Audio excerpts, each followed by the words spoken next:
When you look at the shutdown, what kind of implications does it actually have for GDP? So you don't have the data if there's a second shutdown, but does it change Fed policy?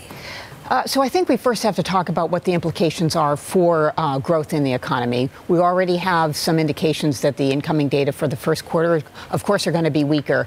But most people believe that there will be an acceleration of the deterioration. In other words, things were going to get worse in a nonlinear way if there was a second shutdown. And that in addition, when people do get paid, that the rebound will not be as strong. Why? Because people have to repay all those debts that they incurred during the shutdown. They might even decide it's a good idea to save a little bit more so there's not quite paycheck to paycheck. And all that means that the rebound that everybody's expecting to see in consumption to make up for the deterioration in the fourth quarter, that's not going to happen. Catherine Mann, good morning from New York. I have the clearest memories of when you changed the language of economics with your analysis of China and our codependency. Right. Would you explain the codependency in Washington right now? Forget about China for a moment. Can you take your research on dysfunction over to what all of our viewers and listeners see in Washington?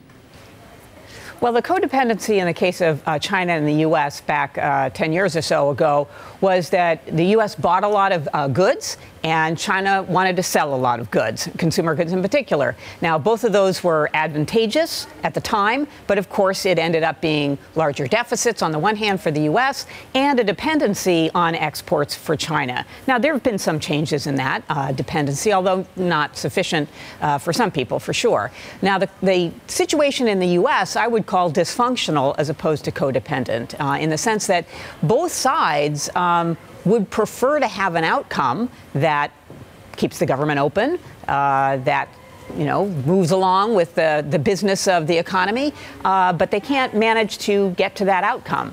So that's closer to dysfunctional as opposed to codependent. In your study, do we have an ability to lose this dysfunction at the ballot box?